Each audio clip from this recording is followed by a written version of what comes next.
ओम नमः शिवाय। हरिओम। प्रिय भक्तों, आज हम आपको सुनाएंगे फाल्गुन मास कथा का 5वां अध्याय। आइए उससे पहले जानते हैं आज का पंचांग। आज 6 फरवरी 2026 फाल्गुन मास कृष्ण पक्ष की पंचमी तिथि है, जो 6 फरवरी सुबह 12:22 से 7 फरवरी सुबह 1:18 तक रहेगी। उसके बाद षष्ठी तिथि आरंभ हो जाएगी। सूर्योदय होगा सुबह 7:08 पर, सूर्यास्त होगा शाम 6:13 पर। अशुभ काल राहु काल सुबह 11:17 से दोपहर 12:40 तक रहेगा। शुभ काल अभिजीत मुहूर्त दोपहर 12:18 से दोपहर 1:03 तक रहेगा। अमृत काल रहेगा शाम 6:01 से शाम 7:42 पर। ब्रह्म मुहूर्त की बात करें तो ब्रह्म मुहूर्त रहेगा सुबह 5:31 से सुबह 6:19 तक। इससे पहले की सारी कथाएं सुनने के लिए आप सभी का बहुत बहुत धन्यवाद। आज है फाल्गुन मास का 5वां दिन। आज का महात्म शुरू करने से पहले आपको सुनाते हैं भगवान शिव के बहुत प्रिय नंदी बैल की कथा। पूर्व समय में सिंध नामक एक धर्मात्मा मुनि ने अपने पितरों के आदेश से मृत्युहीन और आयुज पुत्र की कामना से भगवान शिव की कठोर तपस्या की। शीघ्र प्रसन्न हो जाने वाले भगवान महादेव उनके तप से प्रसन्न हुए और साक्षात प्रकट होकर उनसे वर मांगने के लिए कहा। भगवान ने कहा, ऋषिवर, मैं तुम्हारी तपस्या से प्रसन्न हूँ, वर मांगो। तब ऋषि ने कहा, हे महादेव, मुझे शिलादित्य वर दीजिए कि मुझे आपके समान ही आयोनिज पुत्र प्राप्त हो। तब भगवान शिव ने कहा, हे तपोधन विप्र, हालांकि मैं जगत का पिता हूँ, तो भी मैं तुम्हारी तपस्या से प्रसन्न होकर कहता हूँ, मैं तुम्हारे आयोनिज पुत्र के रूप में अवतार लूंगा और उस अवतार में मेरा नाम नंदी होगा। ऐसा कहकर भगवान शिव अंतर्ध्यान हो गए। कुछ समय बाद यज्ञ देवताओं में श्रेष्ठ शिलाद मुनि यज्ञ करने के लिए यज्ञ क्षेत्र जोत रहे थे, तो उसी समय उनके शिलादेश बिंदु यानी पसीने की बूंद से एक पुत्र उत्पन्न हुआ। वह बालक सूर्य के समान प्रभावशाली, त्रिनेत्र, जटा मुकुटधारी, त्रिशूल आदि से युक्त तथा चतुर्भुज रुद्र के रूप में दिखाई दिया। उसे देखते ही शिलाद मुनि को तो बड़ी प्रशंसा हुई और वे उस बालक को अपनी कुटिया में ले गए, जहाँ जाकर बालक ने साधारण मनुष्य का रूप धारण कर लिया। शिलाद मुनि बड़े प्यार से उसका पालन पोषण करने लगे। उन्होंने उसका जात कर्म आदि संस्कार कराकर उसका नाम रखा नंदी। वह बालक 5 वर्ष की आयु तक सभी वेदों का ज्ञाता हो गया। 7वां वर्ष पूरा हुआ तो वहाँ 2 मुनि मिलने आए। उनमें से एक का नाम था मित्र, दूसरे का नाम था वरुण। उन्होंने मुनि शिला को बताया कि आपके पुत्र की आयु मात्र 1 वर्ष शेष है। अब तो यह बात जानकर शिलादित्य को हो उठे। नंदी ने अपने पिता को ढांढस बंधाया। उन्होंने आत्मविश्वास के साथ अपने पिता से कहा, पिताश्री, आप चिंतित मत होइए, यमराज मेरा कुछ नहीं बिगाड़ पाएगा। शिव तो कालों के भी काल हैं। मैं भगवान शिव की आराधना करूंगा और उसके प्रभाव से मृत्यु पर विजय प्राप्त करूंगा। ऐसा कहकर नंदी वन को चले गए और भगवान शिव की प्रसन्नता के लिए कठिन तपस्या प्रारंभ कर दी। उन्होंने 3 नेत्र, 10 भुजा और 5 मुख वाले भगवान सदाशिव का ध्यान लगाया और रुद्र मंत्र का जाप किया। उनकी तपस्या से प्रसन्न होकर भगवान शिव और माँ पार्वती प्रकट हुई। उन्होंने नंदी से कहा, शिलादित्य नंदन, तुमने बड़ा ही उत्तम तप किया है। मैं तुम्हारी इस तपस्या से परम संतुष्ट हूँ। तुम्हारे मन में जो अभीष्ट हो मांग लो। तब नंदी भाव विभोर होकर उनके चरणों में लौट गए। तब भगवान शिव ने उन्हें उठाया और बोले, वत्स, उन दोनों विप्र को मैंने ही भेजा था। तुम्हें भला मृत्यु का भय कहाँ? तुम तो मेरे ही समान हो। तुम अजर अमर रहित और अक्षय होकर मेरे गणनायक बनोगे। तुम में मेरे ही समान बल होगा। तुम सदा मेरे पाशर भाग में स्थित रहोगे।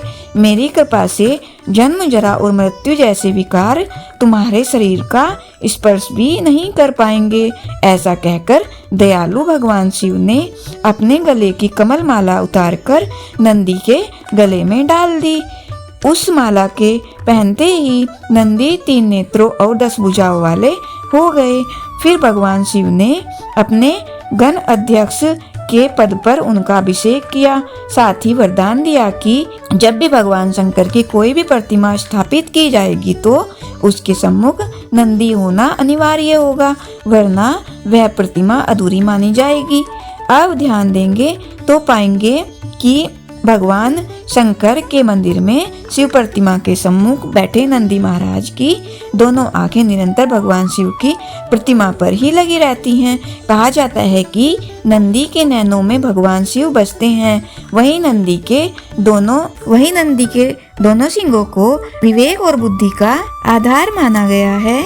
इसलिए कहा जाता है कि बुद्धि का इस्तेमाल वेग से करना आवश्यक है। नंदी महाराज के गले में बंधी हुई घंटी यह प्रतीक है कि निरंतर मनुष्य को भगवान का ध्यान करना चाहिए।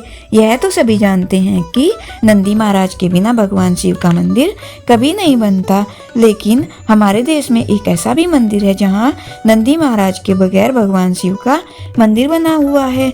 भारत के नासिक में गोदावरी तट पर बना हुआ है कपालेश्वर महादेव मंदिर। इस मंदिर में भगवान शिव की प्रतिमा तो है, लेकिन नंदी यहाँ पर उपस्थित नहीं है और इसके पीछे एक पौराणिक कथा प्रचलित है, जिसके अनुसार एक बार भगवान शिव ने ब्रह्मा जी के एक मुख को काट दिया था, क्योंकि ब्रह्मा जी के 5 मुख थे, जिनमें 4 मुख तो वेदों के पाठ किया करते थे, लेकिन एक मुख हमेशा उन्हीं वेदों की बुराइयां किया करता था। यही वजह है कि भगवान शिव ने ब्रह्मा जी के उस मुख को काट दिया था। हालांकि इस कृत्य के लिए शंकर जी को ब्रह्म हत्या का भी दोष लगा था और इसी दोष को दूर करने के लिए भगवान शिव इधर उधर भटक रहे थे। एक बार भगवान शंकर सोमेश्वर पहुँचे, जहाँ उन्हें एक गाय के बछड़े ने बताया कि गोदावरी नदी के तट पर स्थित रामकुंड में स्नान करने से ब्रह्म हत्या के दोष से मुक्त हुआ जा सकता है। तब भगवान शिव ने बछड़े के कहे अनुसार रामकुंड में स्नान किया और इस प्रकार उन पर लगा ब्रह्म हत्या का पाप दूर हो गया। भगवान शिव ने उस बछड़े को अपना गुरु मान लिया और बछड़े के रूप में नंदी जी ही महाराज शिव जी के सामने प्रकट हुए थे। उस समय शिव जी ने उन्हें अपना गुरु मान लिया था। यही कारण है कि जब कपालेश्वर मंदिर का निर्माण हुआ तो भगवान शिव ने उस मंदिर में नंदी महाराज के सम्मुख बैठने से मना कर दिया, क्योंकि वह उनको अपना गुरु मान चुके थे। यही कारण है कि नासिक कपालेश्वर मंदिर में भगवान शिव की प्रतिमा तो है, लेकिन नंदी महाराज इसमें उपस्थित नहीं है। ऐसा विश्वास है कि यदि कोई मनोकामना नंदी के कानों में कह दी जाए तो वह मनोकामना बहुत शीघ्र पूर्ण हो जाती है, क्योंकि नंदी बैल को भगवान शिव का कोतवाल माना जाता है और हमारी मनोकामनाएं भगवान शिव तक नंदी बैल ही पहुंचाते हैं। इसलिए कभी भी भगवान शिव की पूजा करने के साथ साथ बैल की पूजा भी अवश्य करनी चाहिए। यह थी नंदी बैल की कथा। अब सुनिए आज का महात्मा। श्री सूत जी कहते हैं, एक समय दशा देश के राजा वज्रबाहु की पत्नी सुमति अपने नवजात शिशु के साथ असाध्य रोग की शिकार हो गई थी। इसलिए दुष्ट बुद्धि राजा ने उसे वन में त्याग दिया।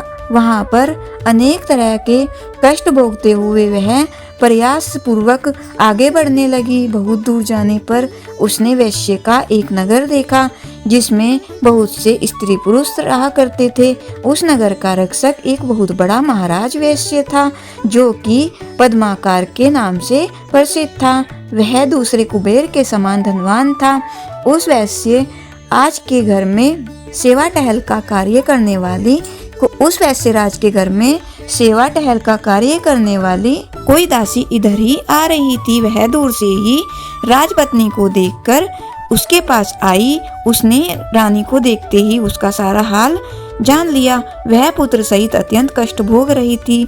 दासी ने अपने स्वामी को उस स्त्री का दर्शन कराया। वैश्यराज ने रोगी पुत्र के साथ स्वयं भी रोग से पीड़ित हुई राजपत्नी को एकांत में बुलाकर उसका सारा हाल पूछा और सब बातें जान लेने पर अपने घर के पास में ही एकांत घर में उसे ठहरा दिया। अन्न, वस्त्र, जल और सैया आदि का प्रबंध करके वैश्य ने अपनी माता के समान उसका आदर किया। उस घर में सुरक्षित होकर रहती हुई राजपत्नी के व्रण और यक्षमा आदि रोगों की शांति हुई। कुछ ही दिनों में रानी का पुत्र भी घाव से पीड़ित होकर वैद्य की पहुंच से बाहर हो गया, अर्थात वैद्य भी उसका इलाज नहीं कर पाए और वह मृत्यु को प्राप्त हो गया। अपने पुत्र के मरने पर रानी को बड़ा दुख हुआ और वह दुख से ग्रस्त होकर मूर्छित हो गई और टूटी हुई बैल के समान धरती पर गिर गई। फिर होश आने पर वैश्य की स्त्रियों ने उसे बहुत समझाया, फिर भी वह बहुत दुखी होकर विलाप करने लगी कि हाँ, पुत्रवधू बांधव से त्यागी हुई अपनी इस दीन और अनाथ माता को छोड़कर तुम कहाँ चले गए। जब वह इस प्रकार विलाप कर रही थी, उसी समय ऋषभ नाम से प्रसिद्ध एक शिवयोगी वहाँ आ पहुँचे। ऐश्वर्यराज ने अर्घ देकर उनका आदर सत्कार किया, जिसके बाद में शोकग्रस्त राजपत्नी के पास जाकर इस प्रकार कहने लगे, बेटी तुम इतना क्यों रो रही हो? संसार में किसका जन्म हुआ और कौन मृत्यु को प्राप्त हुआ? यह शरीर आदि जल के फैन के समान क्षण भंगुर, कभी इनके होने का भ्रम होता है तो कभी यह शांत हो जाते हैं और कभी पुनः इनकी स्थिति होती है। इसलिए फेन अर्थात झाग के समान इस शरीर की मृत्यु होने पर विद्वान पुरुष शोक नहीं किया करते। सत्व आदि तीनों गुण माया से उत्पन्न होते हैं और उन्हीं तीनों गुणों से शरीर की उत्पत्ति होती है। वर्तमान संसार में जीव अपने कर्मों के बंधन से बंधकर बार बार ऐसी सुख और दुख अवस्था को प्राप्त होता है जिसका अनुमान करना अत्यंत कठिन है। जिनकी आयु एक कल्प की मानी गई है, ऐसे देवताओं की स्थिति में भी उलटफेर होता रहता है और इस प्रकार के रोगों से ग्रस्त होकर ऐसे देहधारी प्राणियों की तो भला बात ही क्या है।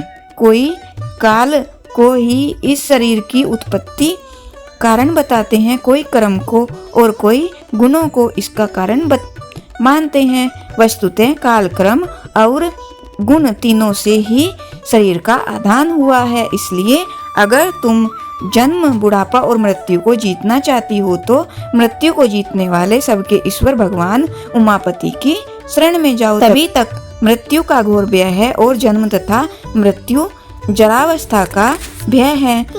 जब तक कि जीव भगवान शिव के चरण कमलों की शरण में नहीं जाता, अत्यंत भयंकर संसार में तरह तरह के दुखों का अनुभव करके मनुष्य का मन जब उसकी ओर से विरक्त हो जाता है, उस समय उसे भगवान महेश्वर का ध्यान करना चाहिए। जो मन से भगवान शिव के ध्यान रूपी रसामृत का पान करता है, उस पुरुष को फिर संसार की विनय रूपी मदिरा को पीने की तृष्णा नहीं होती है।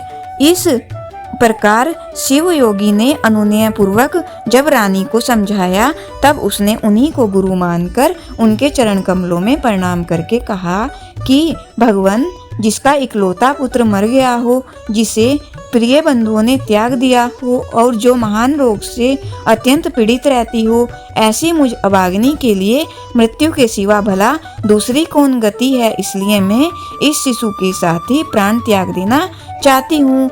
मृत्यु के समय जो आपका दर्शन हो गया, मैं इतने से ही कृतार्थ हूँ। रानी की यह बात सुनकर दया निधान शिव योगी मरे हुए बालक के पास आए और शिव मंत्र से अभिमंत्रित भस्म लेकर उसके मुंह में डाल दिया। विभूति के पड़ते ही वह मरा हुआ बालक प्राणयुक्त हो गया, अर्थात उसके मृत शरीर में चेतना आ गई।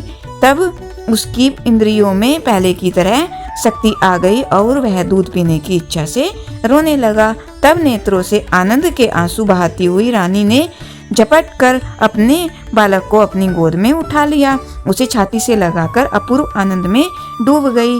जिसके बाद शिवयोगी ने माता और बालक के विषैले घावों से युक्त शरीर में उस भस्म को ही स्पर्श कराया, जिससे उन दोनों के शरीर दिव्य हो गए। उन्होंने देवताओं के समान कांतिमान स्वरूप धारण कर लिया। जिसके बाद रानी से कहा कि बेटी, तुम दीर्घ काल तक जीवित रहो। जब तक इस संसार में जीवित रहोगी तब तक वृद्धावस्था तुम्हारा स्पर्श नहीं कर सकेंगी। साध्वी, तुम्हारा यह पुत्र लोक में भद्राय नाम से प्रसिद्ध होगा और अपना राज्य भी प्राप्त कर लेगा। तब तक तुम इन्हीं वैश्य राज के घर में रहो जब तक कि तुम्हारा पुत्र पूरी तरह से विद्वान न हो जाए। इस प्रकार ऋषि योगी ने भस्म की शक्ति से मरे हुए राजकुमार को जीवित करके अपने अभीष्ट स्थान का प्रस्थान किया। भद्राय उन्हीं वैश्य राज के घर में अब बढ़ने लगा। वैश्य के भी सुनय नामक एक पुत्र था जो कि राजकुमार का सखा हुआ। राजकुमार और वैश्य कुमार दोनों एक दूसरे से बड़ा स्नेह रखते थे। वैश्य राज ने विद्वान ब्राह्मणों के द्वारा राजकुमार और अपने पुत्र का भी संस्कार विस्तार पूर्वक करवा दिया। समय पर उपनयन संस्कार हो जाने के बाद दोनों बालकों ने गुरु सेवा में तत्पर होकर विनय पूर्वक संपूर्ण विद्याओं का संग्रहण किया। जिसके बाद जब राजकुमार का 7वां वर्ष लगा तब वे भी ऋषभ योगी पुनः वैश्य राज के घर पधारे। रानी और राजकुमार ने बड़े हर्ष के साथ उन्हें बार बार प्रणाम करके उनकी यथायोग पूजा की। उन दोनों से पूजित होने पर योगीश्वर शिवयोगी ने कहा कि बेटा, तुम कुशल से तो हो ना, तुम्हारी माता को भी कोई कष्ट तो नहीं है? क्या तुमने इन सभी विद्याओं का अध्ययन कर लिया? गुरुजनों की सेवा में सदा लीन रहते हो ना? वत्स, क्या तुम मुझ प्राणदाता गुरु का कभी स्मरण करते भी हो या नहीं? योगीश्वर ऋषभ के ऐसा कहते समय विनय सलाला रानी ने अपने पुत्र को ही उनके चरणों में डाल दिया और कहने लगी, गुरुदेव, यह तो आपका ही पुत्र है, आप ही इसके प्राणदाता पिता हैं। आप दया करके अपने इस शिष्य को अनुग्रहित करें और इसे सत्पुरुष के उत्तम मार्ग शुभ कर्म का उपदेश दीजिए। रानी के द्वारा इस प्रकार प्रसन्न कराए जाने पर परम बुद्धिमान शिव योगी ने राजकुमार को सन्मार्ग का उपदेश दिया। शिव योगी कहने लगे, बेटा, वेद स्मृति और पुराणों में जिसका उपदेश किया गया है वही सनातन धर्म है। सब लोगों को चाहिए कि अपने अपने वर्ण और आश्रम के अनुसार सदा शास्त्रोक्त धर्म का सेवन करें। वत्स, तुम सदा सत्पुरुष के मार्ग पर चलो, उत्तम आचार का ही पालन करो, देवताओं की आज्ञा का कभी उल्लंघन ना करो, देवताओं की अवहेलना भी ना करो, गौ देवता गुरु और ब्राह्मण के प्रति सदा भक्ति भाव रखो। अतिथि के रूप में यदि चंडाल भी अपने घर पर आ जाए तो सदा उसका भी सम्मान करो, उसका भी सत्कार करो। अपने प्राणों पर संकट आ जाए तो भी सत्य को ना छोड़ो। महाबाहु पराये धन की, पराई स्त्री की, देवता तथा ब्राह्मण की वस्तुओं की और अत्यंत दुर्लभ पदार्थों की भी तृष्णा त्याग दो। महामते, सदा उत्तम कथा, उत्तम आचार, उत्तम व्रत, सत्पुरुष के आगमन तथा धर्म आदि के संग्रह की ही इच्छा रखा करो। स्नान, जप, होम, स्वाध्याय, पितृ तर्पण, गो पूजा, देव पूजा और अतिथि पूजा में कभी आलस्य को पास मत आने दो। क्रोध, द्वेष, भय, टता, चुगली, अनुचित आग्रह, कुटिलता, दंभ और उद्वेग आदि का यत्न पूर्वक त्याग कर दो। अकारण ही बैर, व्यर्थ की बकवास और दूसरों की निंदा छोड़ दो। इन सब का परित्याग कर दो और अधिक भोजन, अधिक परिश्रम, अधिक बातचीत और अधिक खेलकूद तथा क्रीड़ा विलास को सदा के लिए छोड़ दो।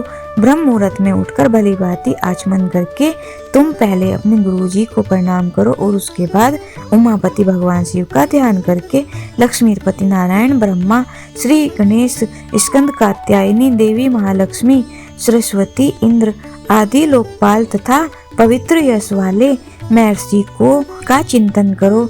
उसके बाद उदय काल में सदा भगवान सूर्य को प्रणाम करो। गंध, पुष्प, तांबूल, शाक और पके फल आदि बक्स भोज प्रिय और नूतन पदार्थ पहले भगवान शिव को अर्पित करके फिर प्रसाद के रूप में उसका उपभोग करो। और कुछ भी दान सत्कर्म, जप, स्नान, होम, चिंतन तथा तप तुम्हारे द्वारा किया जाए वह सब भगवान शिव को समर्पित कर दो। खाते पीते, बात करते, सोते, घूमते, देखते, सुनते, बोलते और ग्रहण करते समय सदा भगवान शिव का ही ध्यान करो।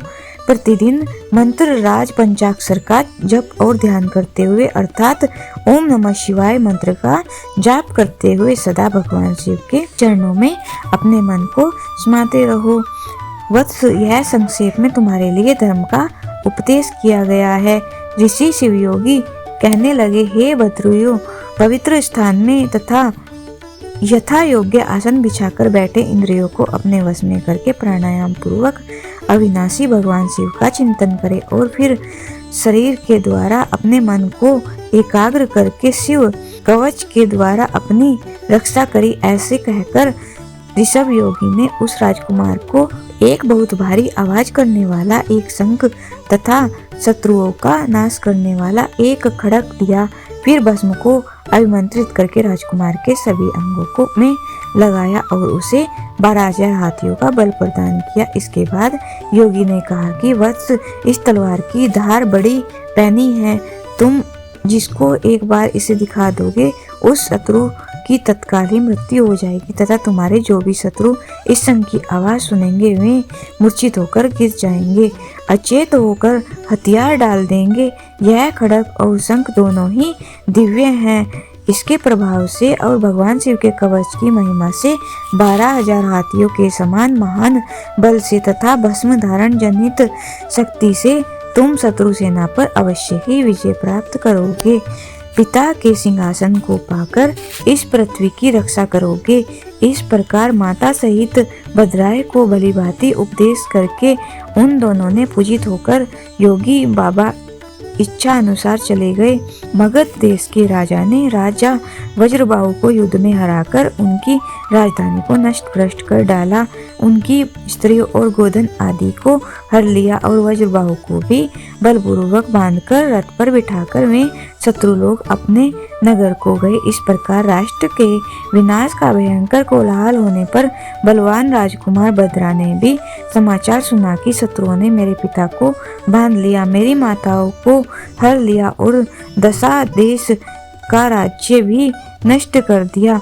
यह सुनकर राजकुमार भद्राय सिंह की भांति गर्जना करने लगा। फिर उसने शंख और खड़ग ले लिए, कवच पहना और घोड़े पर सवार होकर वह शत्रुओं को जीतने की इच्छा से बड़े वेग से उस स्थान पर आया जहां मगध सेना भरी हुई थी।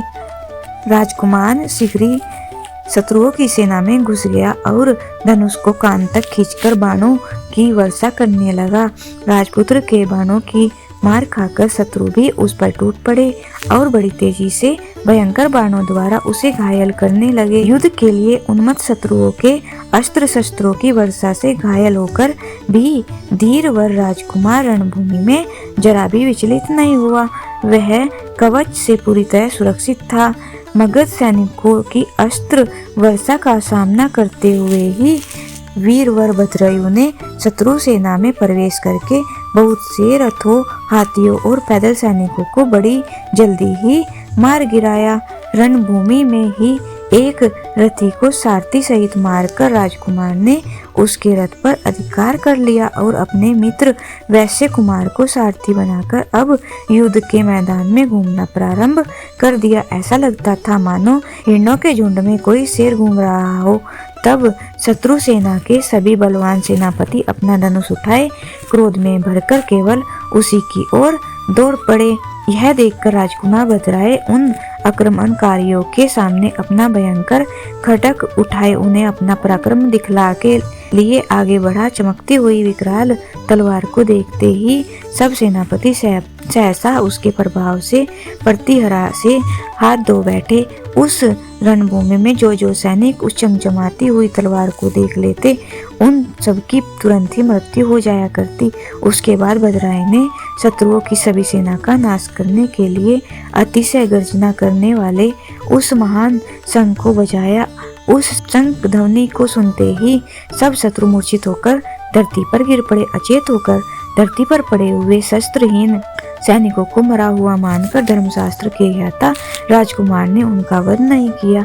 अपने बंधे हुए पिता को बंधन मुक्त करके शत्रुओं के वश में पड़ी हुई अपनी माताओं को भी राजकुमार ने छुड़ा लिया। इस प्रकार मुख्यमंत्रियों और अन्य प्रवासियों की स्त्रियां, बालकों और कन्याओं को, गोधन आदि को इस शत्रुओं के भय से मुक्त करके उन सभी को धीरज बंधाया। जिसके बाद राजकुमार ने नगर के राजा, मंत्री और मुख्य अधिकारियों और सेनापतियों को कैद करके बलपूर्वक अपनी पुरी में प्रवेश कराया। पहले युद्ध में जो लोग चारों दिशाओं में भाग गए थे और वे सभी अब विश्वस्त होकर अपने राज्य में लौट आए और राजकुमार का पराक्रम देखकर सबके मन में बड़ा विस्मय हुआ। सब लोग सोचने लगे कि अहो, यह कोई योग सिद्ध या तप सिद्ध पुरुष है या कोई देवता है, क्योंकि इसने जो महान कर्म किया है वह मनुष्य की शक्ति से तो बाहर है। इस अनंत शक्तिधर ने जो 9 अक्षयिणी सेना को परास्त किया है। इसी समय भद्राय के पिता राजा वज्रबाहु विस्मय और आह्लाद में डूबे हुए नेत्रों से आनंद के आंसू बहाते हुए उसके सामने आए। राजकुमार ने प्रेम से विवल होकर अपने पिता को प्रणाम किया। जब राजा ने पूछा, महामते, तुम कौन हो? देवता हो या मनुष्य अथवा कोई गंधर्व तो नहीं हो? तुम्हारे माता पिता कौन हैं? तुमने हमें और हमारी स्त्रियों को किस कारण से शत्रुओं के बंधन से छुड़ाया है? तुम्हारा नाम क्या है? तुम्हारा देश कौन सा है? तुम्हारे इस ऋण से बंधु बांधव समेत मैं 1000 जन्मों में भी मुक्त नहीं हो सकता। इन पुत्रों, इन पत्नियों तथा इन राज्य नगर को छोड़कर मेरा मन तो तुम्हें में प्रेम पूर्वक बंधा हुआ है। तब भद्राई ने कहा, राजन, यह मेरा सखा, इसका नाम सुने है। मैं इसी के सुंदर घर में अपनी माता के साथ रहता हूँ। मेरा नाम भद्राय है और मैं अपना वृत्तांत आपको बाद में बताऊंगा। इस समय आप स्त्रियों और मित्रजनों के साथ नगर में प्रवेश कीजिए और शत्रुओं का भय छोड़कर सुख से रहिए। जब तक मैं पुनः लौट कर न आऊं तब तक इन शत्रुओं को मत छोड़िएगा। ऐसा कहकर राजकुमार भद्राय राजा की आज्ञा से अपने घर को आया और वहां आकर उसने अपनी माता से सब समाचार कह सुनाया। रानी ने प्रसन्न होकर अपने पुत्र को हृदय से लगा लिया और वैश्य राज ने भी प्रेम से राजकुमार का आलिंगन करके उसका विशेष सत्कार किया। इधर महाराज वज्रबाहु स्त्री, पुत्र और मंत्रियों के साथ अपने राजमहल में प्रवेश करके बड़े प्रसन्न हुए। वह रात बीतने पर योगियों में श्रेष्ठ ऋषभ महारानी सीमंतनी के पति राजा चंद्रागत के पास गए और भद्राय की उत्पत्ति और उसके अलौकिक पराक्रम का वर्णन करके एकांत में प्रेम पूर्वक बोले, राजन, तुम अपनी पुत्री कीर्ति मालिनी का विवाह राजकुमार भद्राय के साथ कर दो। इस प्रकार निषद राज को समझाकर योगी ऋषभ वहां से चले गए। इसके बाद राजा चंद्रागत ने वैवाहिक मंगल के लिए उपयुक्त शुभ मुहूर्त और भद्राय को बुलाया और अपनी कीर्ति मालिनी नामक पुत्री के साथ ब्याह दी। भद्राय के पिता राजा चंद्रबाहु को बुलाकर निषद राज ने मंत्रियों सहित उसकी अगवानी और नगर में आने पर वज्रबाहु को भी बुलाकर निषद राज ने मंत्रियों सहित उसकी आगवानी की और नगर में आने पर उन सभी का यथावत सत्कार किया। वज्रबाहु ने देखा शत्रुओं का नाश करने वाला भद्राय विवाह करके मेरे चरणों में प्रणाम कर रहा है। तब उन्होंने बड़े प्रेम और हर्ष से उठाकर उसे अपने हृदय से लगा लिया और निषदराज से कहा, चंद्रागत जी, आपका यह दामाद बड़ा बलवान है। मैं इसके वंश और जन्म का यथार्थ परिचय सुनाना चाहता हूँ। उनके इस प्रकार पूछने पर निषदराज ने उनसे एकांत में मिलकर हंसते हुए कहा, महाराज, यह तो आपका ही पुत्र है। बाल्यावस्था में जब यह रोग से पीड़ित हो गया था और इसकी माता भी रोग से व्याकुल रहती थी, तब आपने माता सहित इस बालक को वन में त्याग दिया था। बालक के साथ वन में घूमती हुई वह असहाय नारी देवयोग से एक वैश्य के घर में जा पहुंची। वैश्य ने वहां उसकी रक्षा की। फिर आपका यह बालक रोग से अत्यंत पीड़ित होकर मर गया, किंतु किसी योगी राज ने आकर इसे पुनः जीवित कर दिया। योगी राज का नाम ऋषभ है। शिव योगी ऋषभ के ही प्रभु भाव से यह माँ बेटे देवताओं के समान दिव्य रूप को प्राप्त हुए हैं। उन्हीं के दिए हुए शत्रुनाशक खंडक और शंख के द्वारा शिव कवच से सुरक्षित होकर भद्राय ने युद्ध में शत्रुओं पर विजय पाई है। अकेले ही 12,000 हाथियों का बल धारण करते हैं।